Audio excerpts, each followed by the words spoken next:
something I wanted to mention is a common mistake that I run into in working with new inventors or startups is not keeping your patent attorney or agent informed, not staying in touch with them regularly enough.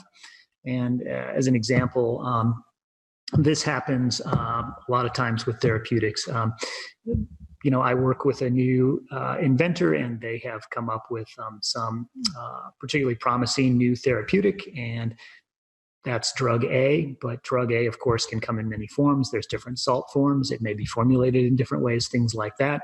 And of course, it has, several related, closely related, maybe structural isomers, or if it's protein, you can substitute a few different amino acids, things like that. Very closely related, effective therapies.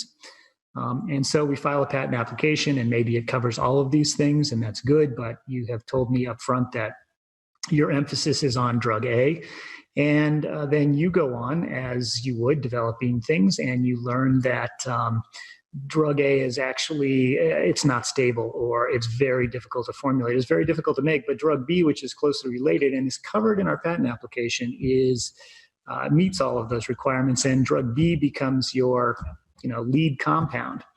But you're not staying in touch with me. And so, a year or two later, we've worked with the patent examiners, and we're moving forward, and we're getting protection, and emphasis is really on drug A.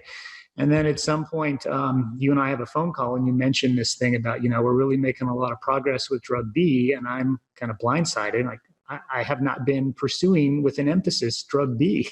You need to keep your patent attorney informed of these things. So, keeping in touch with your patent attorney and keeping them up to date with the progress of your invention and your development. Not doing that is a big mistake and can lead to accumulation of some patent rights, which you paid, a fair amount of money to develop and get issued, and that they are not, I wouldn't call them useless, but they may not be, the most important thing in your portfolio that you need to be developing, certainly as a new inventor. So it's about those publications. It's about development as it goes forward and keeping in touch with your attorney.